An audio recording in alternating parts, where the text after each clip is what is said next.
Welcome to 24 Holiday Tips for Savvy Homeowners, brought to you by HomeTipsforWomen.com. Join us each day as Tina and her guests bring you a holiday tip to fill your home with more joy and less stress. And now, here's your host, Tina Gleisner.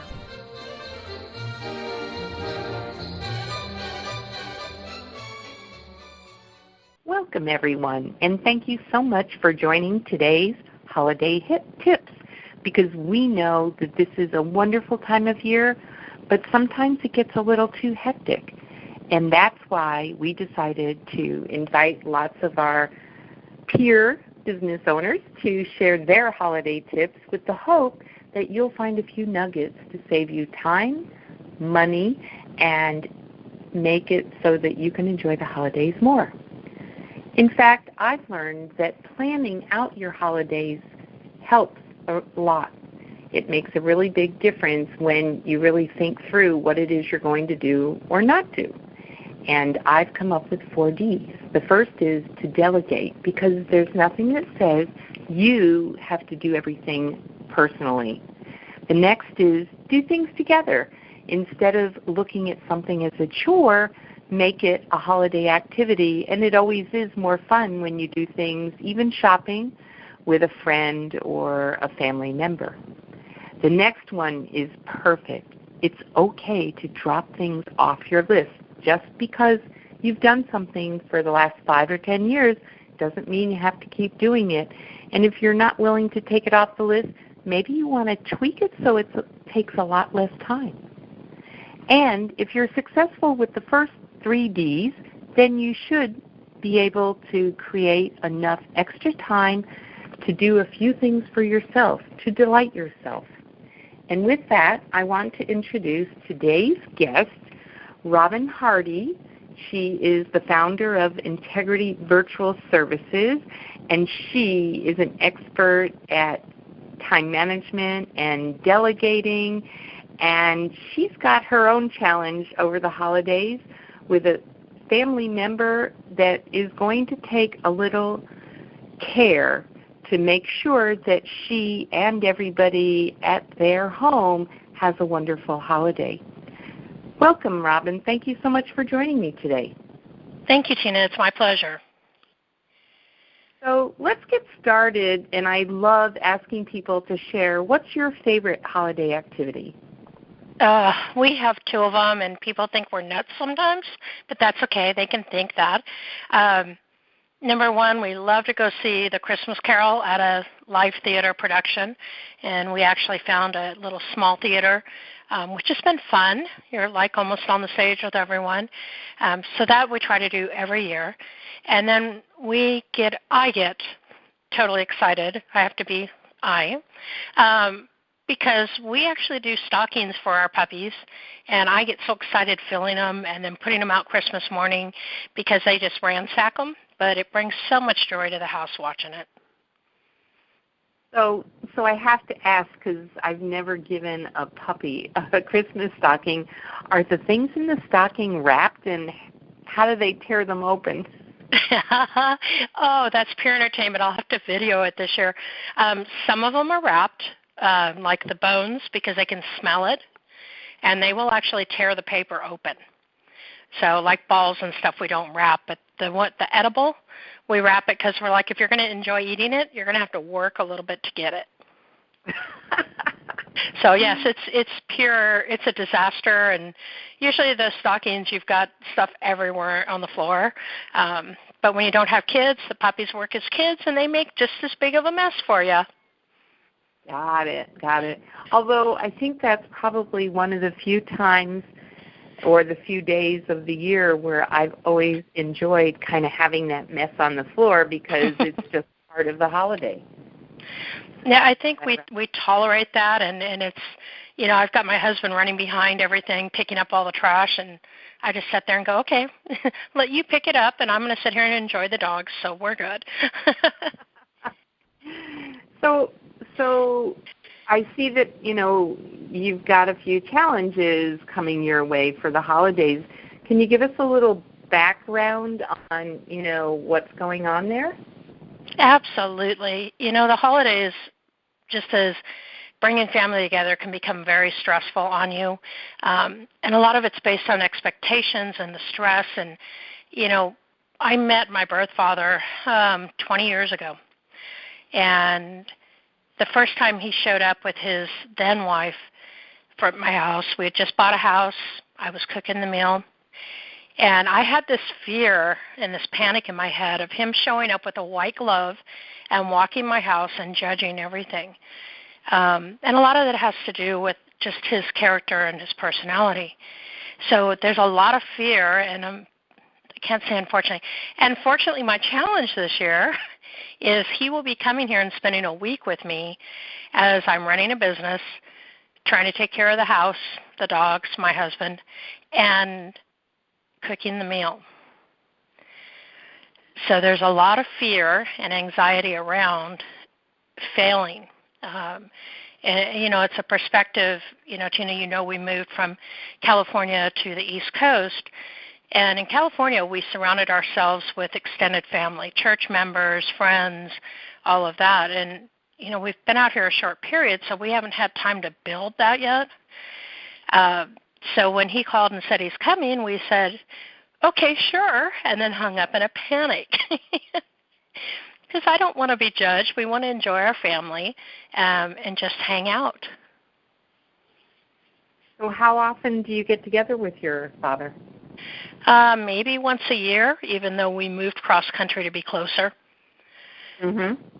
So it's just, and the times he's come and we've met together, and this is where I know I'm not alone in this. I know a lot of families have this kind of tension brewing. That's why I thought, hey, I can share this with your listeners. But what happens is a family member will show up, and then they start criticizing you. The last time my dad showed up, he looked at my hair and said, well, are you going to comb it or something? And I thought, no, I just came from the hairdresser. Jerk, and that's in your head, but you can't say that. You have to just take a breath and just laugh, because I'm not sure how else to respond to that, or, okay, I am goofy, I am silly. I have reindeer ears and a red nose on my car. My husband puts it on for me every year, and my dad looked at that and said to me, only stupid people do that. And I looked at him and said, well, I guess I'm stupid and I'm going to enjoy that. And then there's the meal. Is the meal going to come out right? So when you're only with these people once in a while and they've built that kind of a character and personality, it brings it really hard to bring them into what we know is safe. Our homes are safe. And you're bringing an element in from the outside that may not be in our mindset safe, if that makes sense. Right. So family doesn't equal safe in some instances. Sometimes it's not, and that's something that we learned in California is our extended family was more family than our blood family. Which, I always grew up watching these families saying, oh my gosh, that's the perfect family. Everybody loves each other. They get along. And, but is that really what's happening behind the scenes? And in most cases, it's not. But I think growing up, my perspective was I want that perfect family. And I don't know that it really exists, so we have to create something that in our world becomes the perfect surrounding for each of us. So maybe some of the pressure is also coming from you because you want that perfect, that idealistic family that maybe isn't real for almost anyone. So and I think what it is trying to prove myself, in my situation. For some reason, I've only met him out of 50 years of my life the past 20. And yet I find myself trying to prove myself to him that I am worthy, that I am good, that I am amazing in what I do. And then my intelligent side of me says, why do you care? You know what you are to everybody else around you. Why does this one person drive so much anxiety into a situation? So, right.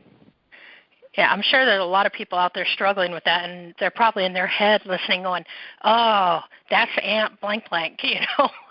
Yeah.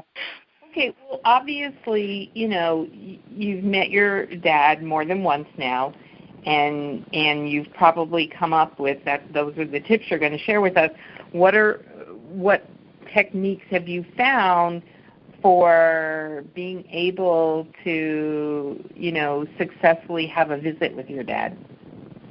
Well, a lot of it starts in the, you know, there's 3 really solid tips, but you also start working on the mindset before it actually happens, and start focusing on, you know, the positive aspects of it. You know I make a killer turkey because there is no leftovers.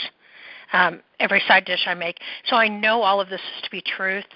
So as what I call the monkey chatter comes in, and that's that nonsense stuff in the back of our head, you just find ways to bring yourself back into truth, I guess would be the best way. And I know my first Thanksgiving with him at our house, you know, everything was going great. All that was in the turkey was in the oven. Things were going, and I went into a total panic attack. And I went to the bathroom and crying hysterically because I'm like, I can't do this. I can't put the stress on my body. And then what I found is that when I ran to the bathroom, of all places, it was a quiet place. It was safe. I could breathe. I actually opened my Bible, and it was a perfect scripture that just led me to saying, everything's going to be okay. You need to calm down, basically is what I got. And then start singing Christmas carols in my head, and all of a sudden my mindset changed, going, you know, you're right, it does not matter. What matters is that I give 100%, and I am the joy of the room, that I come in there just loving everybody in the room, which leads me to tip number 2 is that I had to find joy in my heart in spite of my fear. I had to understand that if I moved through the fear and embraced the positive side of it, that I could get through the day. And I can get through the day without, you know, your heart beating fast, your hands getting sweaty, not being able to breathe, all this other stuff that happens physically to us. And then what I also did is I focus on my husband, because he is amazing. He understands me. He supports what I do. And he knew the tension coming into that house. So by able to focus, it's kind of like when you're doing public speaking, if you focus on somebody that's smiling and nodding at what you're saying, you don't even realize the rest of the room's there. So it's, to me, what it is, Tina, is it's a bunch of mental games that I get to play that take me to a joyful place for the moment. And then I find out at the end that, you know what, it wasn't as bad as my mind allowed it to be. Mm-hmm. But, you know, every year it starts over again, you know. I need to hit just rewind, you know. But it's awesome because I don't care how negative he is or somebody is in any of your lives. If we find, you know, just that Christmas spirit in what we're doing, then hopefully one day it's going to rub off on them. I hope. Well, I mean, the other thing, I think what you're doing is good because it takes us many, many years to finally accept that we can only change ourselves. We can't change other people. And so what you're describing here really are the ways in which you're dealing with your personal mindset and how you're reacting to the situation. And you haven't in any way talked about how you're going to try to change your dad because, quite honestly, you're not going to. And that's exactly it. And I think when we realize that if we change ourselves to be who we want to encounter, then it's just that natural draw. The people, either if they're not going to become pleasant, joyful people that you want to be around, they're going to go away because you're going to annoy the heck out of them. Or they're going to find the joy in where they're at. One of the two is going to happen. But I'll tell you this much, he keeps coming back, so something's going right.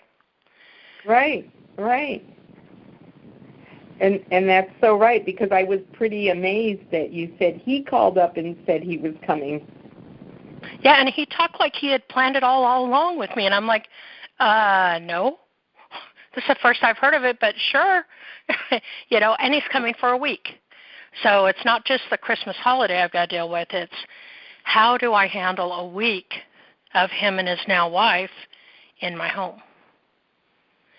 So, but exactly that. Apparently, whatever I do to as some people may want to see, get through it, he keeps coming back. Yeah. So maybe I'm a breath of fresh air for him. I don't know. Yeah. Well, certainly it's a change of pace. Yeah. So, which is great. So now this is fascinating, more than almost any of the other discussions I've had. Knowing what's coming, how do you look at it in terms of what's your most important goal for the holidays coming up? I just, we really focus on giving back, not so much the getting.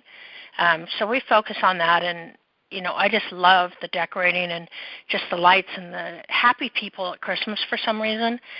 But I love to celebrate also family. I have an amazing husband. My 3 fur fur babies are amazing, and that's family right now. A lot of my clients I consider as family, and it's just great to connect with you here during the holidays. This is all part of what I totally love, and it can help me focus, and I think it can help anybody focus if you have these things surrounding you that are positive and just joyful. I love the word joyful because it makes me think of Ebenezer Scrooge in the play where he's jumping around saying, I feel like a giddy schoolboy or something. But to me, that's awesome, and just celebrating with the people around you, whether it's actual family or extended family or friends or the family immediate that's in your home with you. Right. Okay.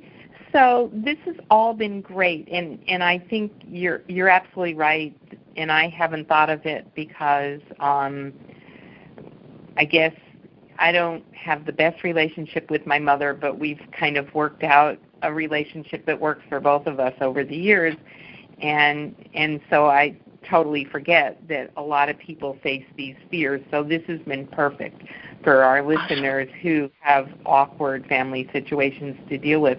If somebody wants to follow up with you, where would they find you online? They can find me on Facebook. That's one of the most predominant. They can go to Robin Hardy there or Integrity VA Services. And that's usually the best place to start with me and engage and get to know you a little bit. Okay. So that's perfect. And at this point, I'm Tina Gleisner at Home Tips for Women. I've enjoyed sharing these holiday tips with all of our listeners today. Tomorrow, we'll have another set of holiday tips. I hope you're able to join us. And if not, I'm wishing you, Robin, and everybody out there a wonderful, joyful holiday. Thank you.